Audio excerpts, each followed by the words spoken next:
Hello and welcome to The Switch. This is the series where we talk to inspirational people, each of them wildly successful in their own field, about the big turning points in their lives and how we can all position ourselves for success. I'm G Footit and I'm lucky enough to quiz these people about the precise mix of skills, behaviours, traits and sheer grit that have got them to the top of their game. In particular, I'm interested in those pivotal points in their lives, the light bulb moments that propel them to a new level and what we can all learn from it. I want to drill down into that moment and find out what it was that convinced these remarkable people it was the right decision. Join us for this week's episode, Ride the Wave, as we take a closer look at psychology and behaviours that we need to embrace in order to find our place, face our challenges and perform to the highest of heights. Our guest will talk about her own transition from corporate communications to performance psychologist and how she turned her unique light bulb moment into her calling as an invaluable advisor and mentor to high-achieving performers, athletes and business leaders. But importantly, The Switch is also about you, our listeners. Are you content with your life and your career? Are you considering making a switch of your own? Are you maybe looking for a new direction or the motivation to take a critical step up? Whatever your situation, I hope that you'll take inspiration from the show. And as the series continues, we'd love to take your questions for our future guests. To introduce myself, I work at the UK's largest provider of face-to-face financial advice, and I'm involved in their academy, which has so far trained over 1,000 people to become financial advisors. These are people from all walks of life who decided to make a career switch of their own. And to inspire others to do the same, we're talking to extraordinary leaders across entertainment, sport, psychology, and in this episode, someone who knows exactly what it takes to switch things up and reach the very best of your potential. Today, I'm joined by Dr. Josephine Perry. Josephine is a performance psychologist, working with ambitious individuals through her performance in mind practice. Following more than 15 years working in communications, spanning behaviour change, marketing, PR and crisis comms across the public and private sectors, she made the decision to refocus her professional trajectory. From climbing the corporate ladder with media agencies and national academic bodies to being Director of Communications with Nuffield Health. She was flying high. She has a master's degree in communications, psychology and sport and exercise psychology, as well as a PhD in political communications. Josephine is a chartered member of the British Psychological Society and a member of the Association of Applied Sports Psychologists. She's developed her own approach to helping individuals with performance coaching and building personal strategies and perspectives to achieve their ambitions. Being a keen athlete herself, it was in fact during an event that she first faced her own turning point, which we'll hear about later. She's also a prolific sharer of wisdom, having published 5 books on performance psychology.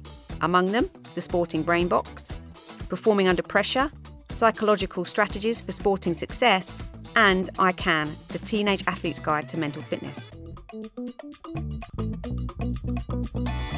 Josephine, what a welcome. Thank you so much for being on The Switch. Oh, thank you for having me. So I know that you had a particular light bulb moment during an event that you were performing in, and that sort of, I guess, sparked your major career shift. But before we get there, I'd really like to know a little bit more about you and your background. So would you mind, first of all, telling us a bit about you? Where are you based now? Where did you grow up? So I grew up in Suffolk, in the tiniest village you can imagine. Didn't even have a shop. It was teeny tiny. And I spent all of my spare time at school, at dance school. So I was proper stage school brat. I loved ballet, tap, jazz, dance, everything. Then I went off to university. The goal was to become a lawyer, but whilst doing my A-levels, I discovered life and boys and clubbing, and I went from the 4 A's that were predicted to a C and 3 D's. Sounds familiar, I'm not going to lie. Yeah, so that grand legal career never happened, and I ended up doing a politics degree, and I also accidentally applied for the wrong politics degree because I applied for the 4-year course rather than the 3-year course, which meant my 3rd year had to be abroad somewhere. And I was really, really lucky in that I got to do 6 months at university in New York State. And then I had to do 6 months working in Washington, DC. And I hung out until I could get the internship I wanted in DC. And I got the one I wanted, which was as like an editorial assistant at CBS News.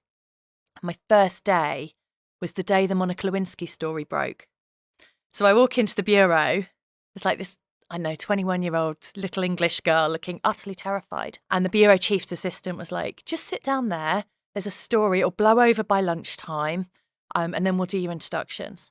And I think I left the bureau about 4 days later, having not left at all, but having had the best introduction to kind of TV communications and journalism. Wow. And I loved that experience. I spent 6 months there. And then the bureau in London gave me a kind of a freelance role when I got back to London. So I was really lucky. I got years working in journalism while I did my master's, whilst I did some of my PhD. And then I used that to switch into communications, worked in lots of agencies, started off doing lots of political stuff. But I was also reminiscing the other day at a dinner about how one of my clients was Kellogg's, and we had to design Toffee Frosties advertising. And Tony the Tiger was going to travel into London on a tank covered in fur. So I had to do some really cool stuff. And I did that for years and years and years until my last, I always say grown-up job, but that was at Nuffield Health, where I was communications director. And we had a team of about 15, 16 of us trying to share the message that the more you exercise, the more you look after your well-being, the less you need medical support. So it was kind of an odd in that we ran hospitals and we ran gyms, but we wanted everyone in the gyms so they wouldn't need to go to the hospitals. In the early career, what kind of career path did you think that you might have in later life? I assume it wasn't sort of sports psychology. I don't think sports psychology existed. And one of the facts I found out when I was writing my most recent book is there's a huge number of jobs that everyone will have in about 10 years' time, that don't yet exist. That's And so I find true. that really fascinating, because I couldn't have been a sports psychologist when I left school 30 years ago, because nobody knew that was a role you could possibly have. When I started looking into it, there was Steve Peters, who isn't a sports psychologist, he's a psychiatrist. Yeah. That was it, really. Yeah. And so trying to find books and things to learn about was actually still really limited. And that was only 10 years ago. What were the things that were influencing you through that sort of first decade of your career? Definitely doing as much as possible as quickly as possible. I often reflect that everything was sped up, of like, how much can you achieve, how quickly. And I had a brilliant time, but I do regret a little bit of like not being able to enjoy any of it, because you're just rushing for the next promotion and for the next raise and for the next cool client. I was going to ask you, what did you enjoy the most? It might not be a reasonable question given your last answer. So I did my master's in London at London School of Economics, which was an amazing place to study. It's so international. It's so fun. It introduces you to a really cool side of London. So I loved that. And then when I went into proper fluffy PR, there was a lot of that. So getting to go to really cool clubs, getting to go to launches, that was really fun. Like I remember, it's probably my best anecdote. I remember being in China White when China White was the place to go, and someone punched me really hard and I swung round ready to lose it. And it was Hugh Grant. He's not a brilliant dancer on the dance floor. He is in the movies. And I was just kind of totally wowed. I was like, there's no way I'm yelling back. He's amazing. And it was that kind of life. And it was all of those stories all of the time for about a year. Wow. You can't do it for longer than that. You burn out and you need to get a real life. Yeah. But for a short amount of time, that was fun. That sounds amazing. And what kind of sort of talents and skills were you discovering that you had? I don't know if I have it, but the best skill I saw in anyone I employed, they all seem to have anthropology degrees. Which is a really random degree, right? But they were amazing at being able to put two things you wouldn't imagine connecting, and they connect them. And I love seeing that in people, where they can kind of take a view from one angle and they can see it in another angle, or they could put things together. And having people in communication teams that can do that, going, well, this is a big story at the moment. What about this angle to it? Or what about this perspective? I always find fascinating, and I really love working with people who can do that. Fantastic. Now, you already mentioned that you were in a rush in your early career. You wanted the next promotion, etc. So did you always consider yourself to be ambitious and destined for success, or was that something that grew with you? I remember one of my bosses saying to me, "You are really ambitious." And I was like, "I am." And he was like, "But I've no idea what for." And I agree. So I knew I wanted something, but I didn't know what it was. I think that's quite hard, because you don't really know what you're driving for. You just know you're driving very fast, but you're not sure if it's the right direction. So did he help you in any way sort of navigate that? No, but he did make me reflect on, is it a good thing to be ambitious if you don't have a purpose behind it? And maybe it is better to slow down until you found that purpose. Great advice. Yeah. And you did that through self-reflection, not necessarily from his words. Amazing. So you're very much in high demand today in the sports world. And GB team cyclist Josie Knight said that my psychologist and brackets and my physio are the two most important people in my career. Even in individual sports like cycling can be or running, we think of them as kind of needing to be very mentally tough, very strong on their own, an individual one. And what I love hearing is athletes talking about all the people that helped them in that journey. And the Team GB cycling psychologist is amazing. And the stories I hear from his athletes about how he has just found the right thing in them to give them that little bit extra to get them to do what they need to do is phenomenal. And what kind of things do you find yourself engaged with the most? I definitely specialise in performance anxiety. And there are two traits of people who tend to get performance anxiety way more than anyone else. They're highly intelligent and they're perfectionistic.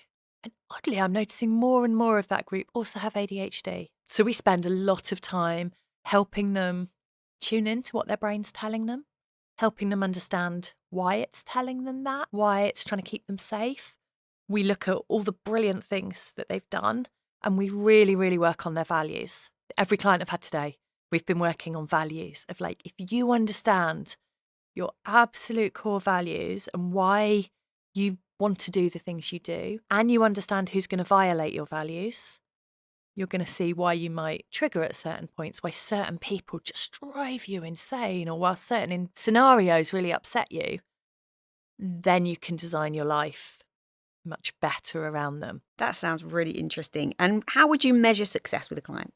In sport and in business, we can often have some very clear-cut metrics that are easy to measure by, but they're not particularly helpful to what we actually want to achieve. So if you're a runner, you measure by how fast you go or how far you go or how many people you beat in a race. But that's not why anyone started running in the first place. No one sat there doing nothing going, I want to go and win this marathon. They start running because they want to be fitter, they want to be happier, they want to explore new places, they want to meet new friends. And we don't measure by that. So we measure by all the wrong things. So I do spend a lot of time trying to help people understand what their personal metrics are. So we'll look at what originally motivated them and how do they bring back more of that and how do we design metrics around it so that they can then feel happier with what they achieve. And the really ironic thing is when you stop trying to win or achieve very non-controllable metrics, you do much better because there's no threat. And as soon as the threat is taken away, our entire body physiology changes. We focus on the correct things and we do really well. But if we're focused on I must win or I must beat so-and-so or get a new personal best, our physiology is different. We feel under threat. We feel a lot of tension and we can't focus correctly. So we tend not to do so well. It's absolutely fascinating. I can completely relate to that, even though I'm not a sports professional. It cuts across any part of life. Yeah. Yeah. Amazing. So this is the point in the show where we usually look at those light bulb moments for our guests, the point where someone makes a switch to a new realm of success or a new profession. And we've called this episode Ride the Wave because you had a unique experience that prompted the refocus of your own career, but you can obviously share some really valuable professional insights and performance of, others that apply to this too. But can you tell us your switch story, that moment? Where was it and what happened? In my mid-20s, I got into triathlon. I met my husband through triathlon and we had an amazing time. We kind of travelled the world doing lots of races. And we went over to Melbourne to do the Ironman over there. It starts in a place called Frankston, which is probably about 25 miles just outside Melbourne. And the day before, the water had been beautiful and clear and lovely. And can't wait to swim in that. It's going to be amazing. And the morning of the race, we got down to the beach and the waves were horrific. There are videos on YouTube of them that still make me feel really nauseous. Even some of the Aussies were looking scared. And I just remember going into transition thinking, I can't do this. And the guy on the tannoy said, guys, you can't control those waves, but you can control how you feel about them. And that was my moment of oh yeah. And because I've always been really geeky and clever, but not very good at sport. And it was kind of like that. Oh, if I used my brain a bit more, maybe I could be better at sport. How can I understand more about this? How do I learn about how to use my brain very differently? And in communications, we always talk about behaviour change, but I'd never learnt behaviour change or how it works. There was some stuff at the time around nudge theory was very popular. And there was the kind of Malcolm Gladwell books coming out around it. So there was some pop psychology stuff, but there wasn't anything deeper and anything really specifically into sport. So you've talked about also before self-advocacy and daily actions. So did this factor into you when you were making the career transition? One of the tricky things I found, certainly moving up through kind of the ranks of being in a business, is you get into what you do because you love the doing it. But if you're good at it, you start managing people. And then more and more percentage of your time goes over to managing, and less percentage of your time is actually doing the thing you love. And I was really struggling with that. So I spent a lot of time doing HR type element and very little doing crisis comms, which was the stuff I loved doing. So I wasn't enjoying what I was doing anyway. And then I had an opportunity to not do it anymore and to take a gap year. And my husband was like, you've never had a gap year. You went straight to uni. We can afford for you to have the time off. Why don't you do it? So I think I took about 20 minutes. And then I was like, no, I'm going to be bored. So a local university had a conversion course into psychology. So if you've already got a science degree, you could convert into psychology in a year. And I was like, oh, I'll try that because it's behaviour change, right? And if you understand behaviour change and if you understand people, then you can be much better in communication. So it'll be worth doing anyway. And then I really enjoyed that. So I was like, oh, well, I'll do the sports psychology masters as well. And then I could be a sports psychologist. So I did that. And then I discovered it's another 3 years of training where you have to do supervised practice. So you're allowed to work, but you have a supervisor the whole time and you're having to submit vast amounts of kind of information, something about 4,500 hours of showing evidence of one-to-one sessions, of workshops, of writing, of extra training on top of it. But I was kind of halfway through it by then. So I was like, well, we've gone in, we'll carry on through. Wow. And at what point did you recognise that it was your calling, this professional sports psychology? Well, I'm not sure I have. It is the loveliest job because I get to learn. I feel like I learn more from my clients than they might learn from me because everybody's different. You'll often see lots of themes. Everybody's different. You learn so much from them. And it's just utterly fascinating to hear people's stories all day, every day. And are you still competing? Yes. So I had my daughter 7.5 years ago, and it's definitely been much harder. You can't do Ironman training, really, because I can't spend 6 hours on a Sunday going out for a bike ride. And it's quite hard, both me and my husband having to kind of switch who gets to do what. So this year I'm doing New York half marathon in 6 weeks. And then I'm doing a half Ironman in June. Fantastic. Well, good luck. Thank you. Let me know how you get on. That's amazing. And I guess one of the nicest things will be your daughter at the end. She's quite blunt. I remember doing I did a triathlon last summer, and it was like the 3 days of heat wave we seemed to have last summer. It was so hot. I finished and I crossed the finish line and I was feeling really proud, and she went, "You're a bit slow, mummy." So she tells it like it is. Yeah. But when she tells you she's proud of you, or the best bit I find is when they don't say anything, but like you've done a really hard bike ride and then they go and get their bike and they want a bike ride too. And you're like, we're getting in there with stealth. Yeah. And we're role modelling in a way that they pick up things. That's really nice because you realise you're influencing secretly, but in a good way. Fantastic. So you now specialise in helping others to grow professionally. What traits did you already hold or develop to move forwards? I think the really helpful one, coming from a comms background, is understanding communications and that people communicate very differently. So one of the biggest areas of struggles that I see in athletes and in lots of other professions is communicating with a coach or a boss. And if you've got a coach or a boss that doesn't communicate well, that can cause so much tension and it can cause you to really doubt yourself. And we spend a lot of time almost bullet pointing how you would like certain conversations to go. There's an amazing book called Listen by a palliative care doctor called Catherine Mannix. And she talks about the way we often think of things as difficult conversations. And there was even a chapter or a section in one of my books called How to Have That Difficult Conversation. And she says we shouldn't call them difficult conversations. We're setting ourselves up for antagonism by doing that, right? She calls them tender conversations. I love that approach. If you think of something as a tender conversation that needs approaching tenderly, you go in it with much less aggression, but you're trying to get a better outcome. And often I'll say to athletes, who are usually juniors as well, you're going to need to be the grown-up in this conversation because your coach doesn't seem able to be. They might be brilliant at coaching the technical stuff, but they haven't got those skills that makes you feel good. You're going to have to be the grown-up. And I remember one really good example. In rowing, every Wednesday afternoon for a lot of rowers seems to be the erg test. And that, I rowed for a bit and it's horrible. So it's like doing 2K as fast as you possibly can in the gym, just sweating buckets. And then the times get put up on the wall and then they pick who's going to race on Saturday in which boat based on those times. It's quite harsh.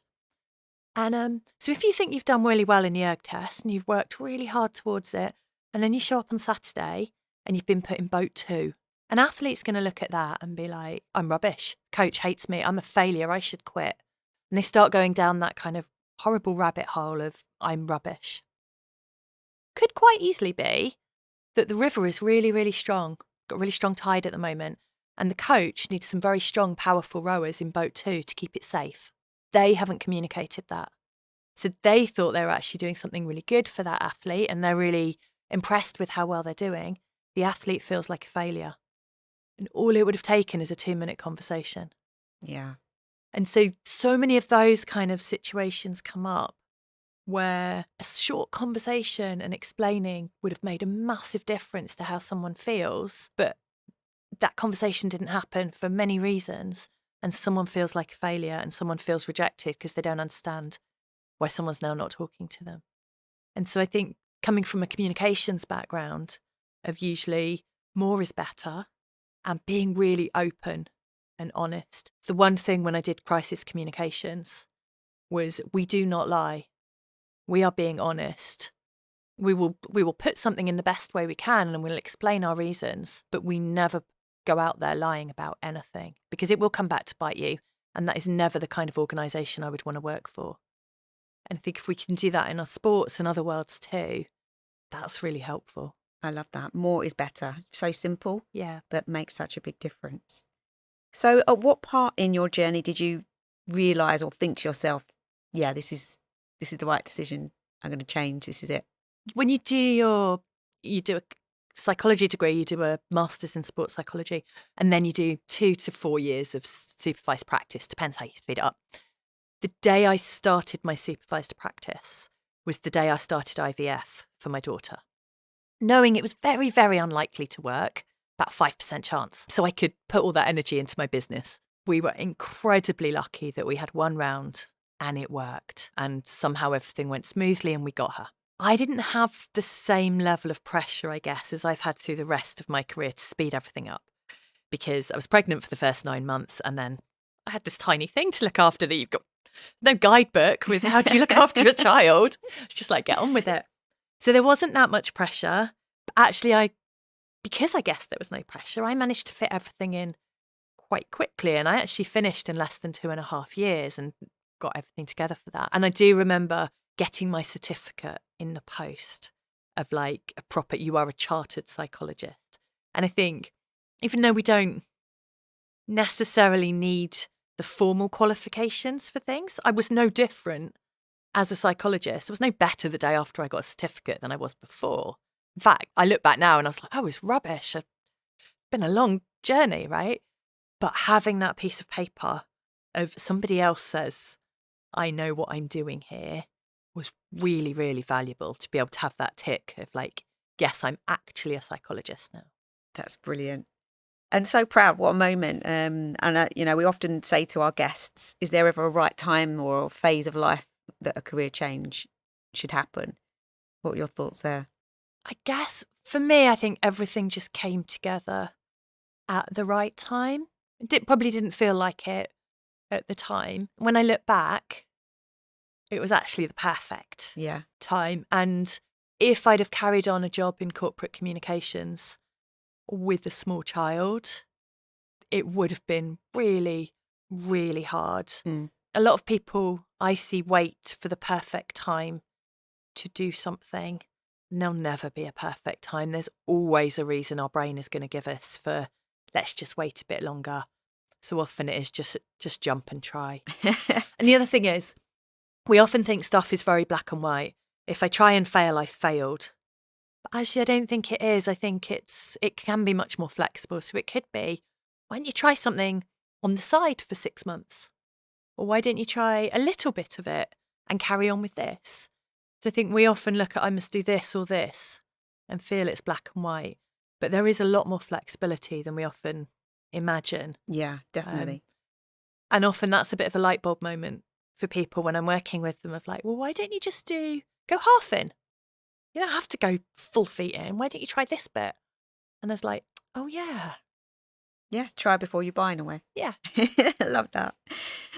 So we touched on some of this earlier, and I'm really keen to hear a little bit more about your professional methods. And I know you've recently published a new book, The 10 Pillars of Success, Secret Strategies of High Achievers. Can you give us a little flavour of what people can learn if they choose to read the book? So it's a tricky one in that I don't think there's any algorithm for what makes people successful. So it's not, if you have a bit of this and a bit of this and that, you're guaranteed success.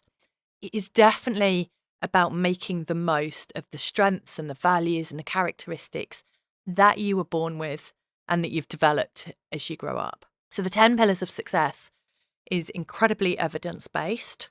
There was a lot of time spent on library websites to kind of pull together literally thousands of journal articles. And then when I'd kind of done all of that literature element, I worked with Audible to go and find the right people that could help bring it to life. And because it was commissioned by Audible before it went into written publication, it meant that we could not just find those people to bring stories, but interview them and use their actual interviews and voices in the book. So they could really bring it to life. So an example was belonging. It's a really powerful characteristic. And if you have belonging, it really helps you be much more successful. And the evidence base for that in academic literature is really powerful. And there was only one person I wanted for this because I'd read her autobiography, and that was Dame Kelly Holmes. Because when she talks about belonging, oh my God, her face lights up. If you follow any of her stuff on Instagram, she's just an utter joy to see, surrounded by other people. But she had a really tough time. So when 2004, she was actually working with a coach from another country and an athlete of her same event from a different country. She was utterly miserable. And she talked in the book about how she was self-harming at that time because she felt so lonely. She had no other way of expressing that kind of loneliness. And it was when she made the choice of, I need to find my belonging. I need to find my people. She moved to the GB team more securely. She got a coach there. She trained with the GB team. And that was the year she went on to win 2 Olympic gold medals. And I just thought it was such a beautiful way of showing how well we can do when we belong. And what was fascinating was the last question we asked every interviewee was, what does success mean to you? And she said, I thought it was Olympic gold medals. Who wouldn't? If you're an athlete, that's the thing you aim for, right? She said, but it wasn't. What I've realised, it's the sense of belonging and it's the other people that I can use those medals to get. And because I'm known for those medals, I have this ability to be able to bring people together and to train people and set up these groups. That's success to me. I thought that was really powerful. And everybody I interviewed had their same kind of story. And I wouldn't imagine anyone in the world has all 10 characteristics. But I like the idea that if you read it, you can find the characteristic that you're strongest in, kind of your super strength. And you can live by that and know that and use it more. And maybe pick another characteristic that you'd really love. The print copy of the book actually has worksheets and different activities you can do that then help you achieve that more. So it should feel like you can move forward with it. Yeah. As well as recognise where you're already brilliant. That's great. And I like the way that it isn't all, you don't have to have all 10, because that might feel like too high a impossible task for people. But it's like, read them or listen to them, find the one that really speaks to you, and then Yes. tap into that. But there are a couple of the pillars that I thought were really interesting, potentially for like from an SJP perspective. Belonging would certainly be one of them. You've got the kind of the rest of the SJP Totally. community here. But in the mastery section, you talked about imposter syndrome and stinking thinking, which I thought was great. Do you want to just talk us through that a little bit and how that can be damaging? It can, but I would also say, when everyone was still on Twitter a few years ago, I did a poll of who'd ever had imposter syndrome. 91% of people. So I tend to worry more about people that don't have imposter syndrome. That's a good way to look at it. Than those of us that do. Yeah. Because if you don't have any, you probably don't know how much more out there is to know or where you are. Those of us that are probably actually doing pretty well, you've got the visionary and you've got the knowledge that there's so much more that we could be doing. And that's the bit that tends to give us imposter syndrome. So I don't think it's a bad thing to have it, but I also don't want it dragging anyone down. And so I think it's important with mastery, and it ties back into that bit about outcomes and metrics. If we can work on mastery rather than very easy to measure metrics, that's going to help us with that imposter syndrome. So really thinking about, if you're trying to start your own business, and it's similar to when you train as a sports psychologist, actually, when you're training, you're trying to get as much experience in every single part of it as you possibly can. But I think if you can find your niche as quick as possible, then you get expert in your niche. Then you know what to look out for. Then you know the tools that work. Amazing. I love it. And then another one of the elements so one of the pillars was autonomy. So a lot of people are coming to start their own business to find autonomy. And I found it fascinating. And you were talking about, to be autonomous, you actually need support and you need feedback. It's the hardest one because it's the one where you're not really in control. It's very hard to have autonomy. It usually has to be given to you. And I think starting your own business is probably one of the ways we can take some autonomy. But there are still lots of rules and regulations and tax to be paid and accounts to be put in at certain times. And for us as psychologists, we have to be regulated by the Healthcare Professions Council. We have to sign up with the Information Commissioner's Office to do certain things. There's still all these rules. So I don't think anyone ever gets full autonomy. But the thing that really struck me when I wrote that chapter was how bad I had been at it when I was a boss. So I start the chapter talking about how I had all these people working for me, but because I'd grown up in communications and I'd done every role within the team, I knew how it should be done best. And I wanted it done my way. And it was only when I trained in psychology, I was like, whoa, I must have been pain in the arse to everyone that worked for me, right? Awful boss to sit there and go, this is how it should be done. What I should be doing is saying, this is the outcome we would like to see. Use your expertise. Find the best way to do it. It's yours. That empowers people so much better. So the more of the rules and the regulations you can strip away, have some in place to keep people safe, but make it about processes and doing brilliant processes. I think in the book I use the example of people like Lance Armstrong. When it's purely about outcomes, people will sometimes go the wrong way to get those outcomes. And that was certainly what was happening in cycling in the 90s, zeros probably. Whereas if it's about, this is what we want to see, and these are some really good processes, and let people get on with it themselves, then there are much, much better outcomes. And the business statistics around it are amazing. People stay in work much longer. There's much, much lower turnover. Everybody's happier. You get much better outcomes because you let people do it in a way that works best for them. Oh, that is amazing. And so SJP is all about giving people invaluable advice. So from your perspective, what motivates somebody to act on advice? Doesn't matter what kind of advice. I guess it really reminds me of motivation, right? So you've got to be motivated to do something, like not just listen, but to act. And there's a really lovely theory around motivation called self-determination theory. It says there's 3 types of motivation. There's apathy, cannot be bothered to do anything, not getting off the sofa.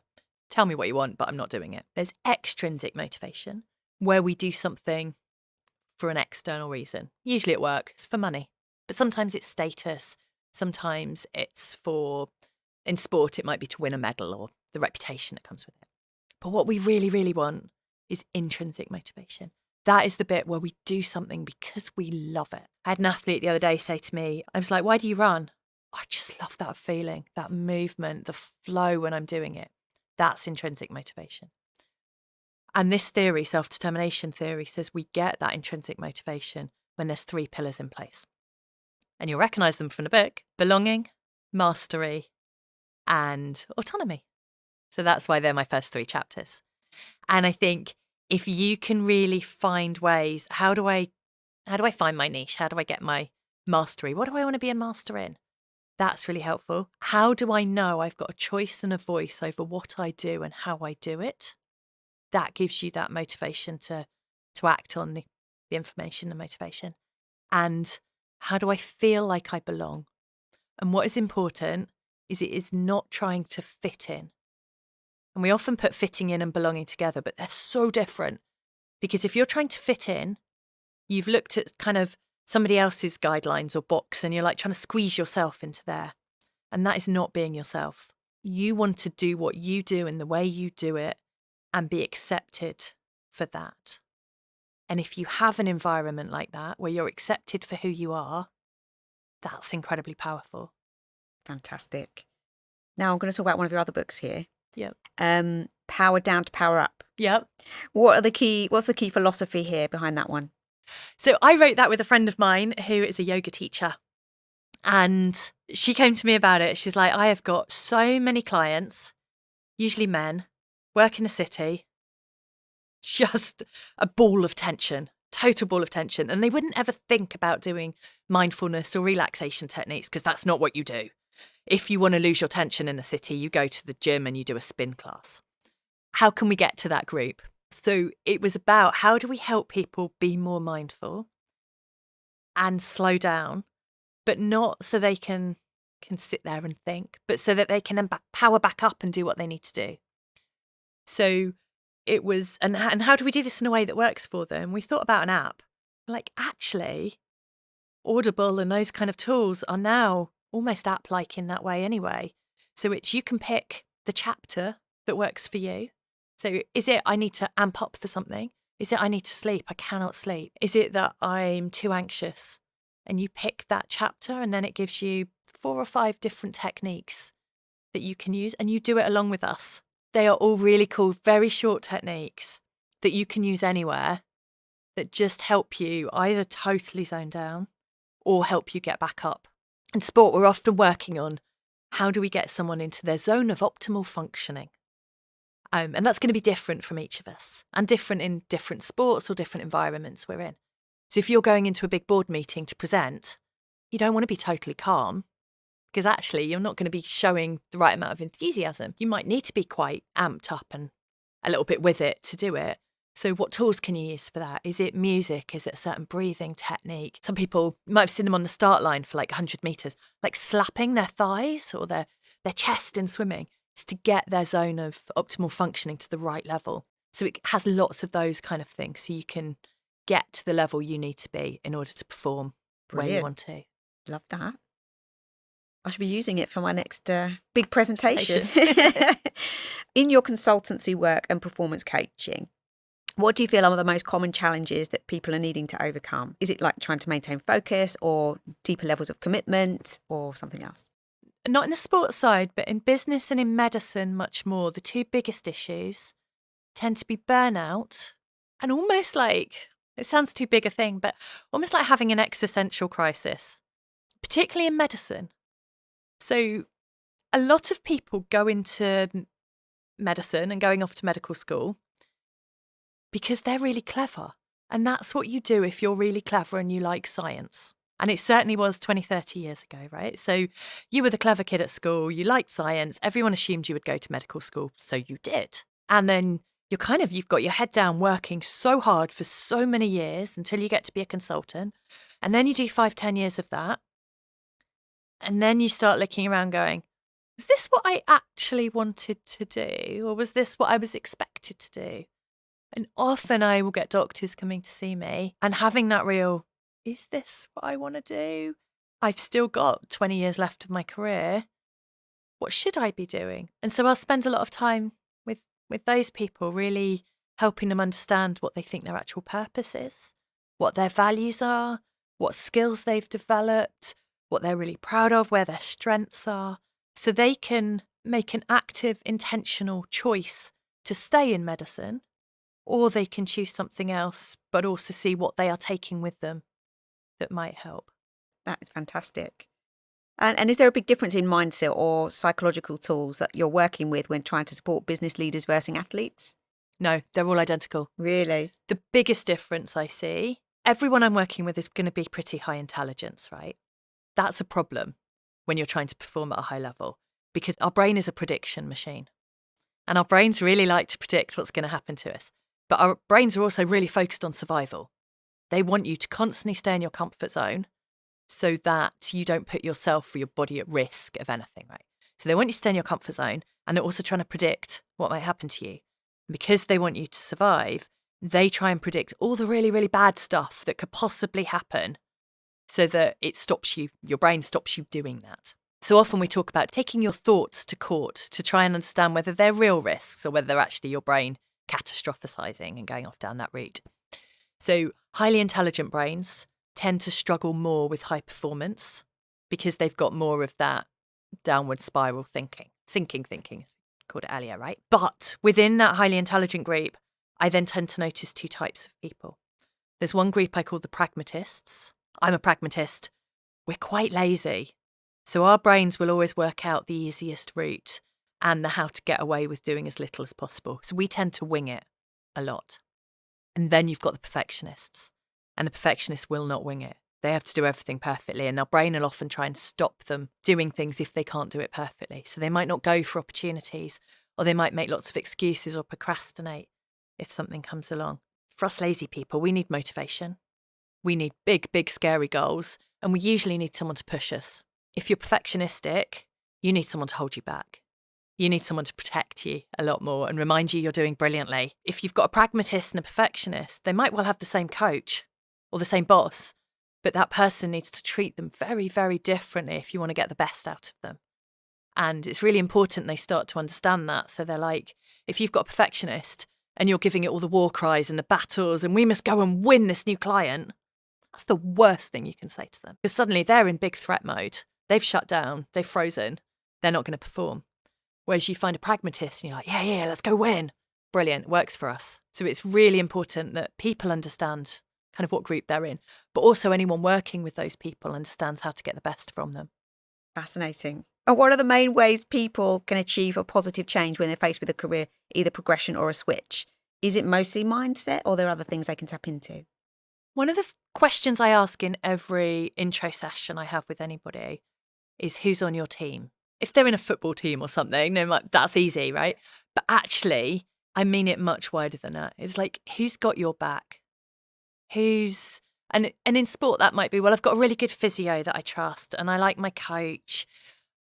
But in business, that's also going to be, actually, that person in the other team always says good morning and we have a really good chat. Or I've got a really good friend in there that I always bump into when I go for coffee. And it's who is on your side. And I think anytime so if you're changing career, if you're changing anything, changing job role, it is really helpful to know who is on your side. That's what helped when I changed career. I still remember the one person that told me I was ridiculous and stupid and it was going to be a failure. We're not friends anymore. Mm-hmm. Everybody else was like, amazing, go for it. But to know there's those people on your side is just phenomenal. Absolutely amazing. Now I'm going to ask you one of your own questions. Oops. What does success look like to you at this stage of your life? I've got a 7-year-old. And I really reflected on my values after having her. And I think sometimes big, big life changes, like having a child or someone close to you dying, can change your values a little bit. You really kind of think about it in much more depth. And one of my values is now family. When I am running, the one thing, when my lazy brain tells me to slow down or stop because it's a stupid thing to do and it hurts and why would I be doing this? All those excuses. I'm not going to, because I want my daughter to know when things get hard, you work harder. I do not want her to think you quit when it gets tough. It really matters to me that that's the one thing she learns from me, is that you can always find a way through, but you have to really dig through it. You have to be flexible, you have to adapt, but you will get there if you work really hard. And how can I quit during a race and teach her entirely the wrong thing? My little mantra when I run is make her proud, make her proud, make her proud. And I think I see success not as making her proud, because you can't control what anyone thinks, but of trying to make her proud and being the best role model I can be for her. And that's really helpful at times, because I might be doing something and I will think, how would she respond to that? What would she see if she saw me doing this right now? And it can often change our behaviours. So what are some of the ways our listeners could start to prepare or build confidence in making that career progression or a shift? How can they make it a little bit easier for themselves? First off, I would say daydream. I like the idea of sitting there with a massive mug of coffee or tea or whatever your poison is, and allow yourself to daydream of, like, it's such a cheesy interview question, where do you want to be in 5 years' time? But to really be able to, if there was no risk of failure, what would I do? Because that then gives you something to work with. And then I'd say, look at your values. So in the 10 pillars, I've put 100 values in there. You can literally just go through and start crossing them out until you find your 3 core values. Once you know that, you can start to think about what's your bigger purpose. And I really like the Japanese idea of egaki, which is you're 80, you're sitting in your rocking chair, but you feel confident and content that if you were to go tomorrow, you have left the world a better place because you were put on it. And in whatever shape or sphere or career you work in, how can we do our version of that? And I think when you know your values and you know your purpose, there are 5 questions I get my clients to think about before they make any decision. And that could be decision from, do you want to go for lunch with this potential client, through to, am I going to take this job?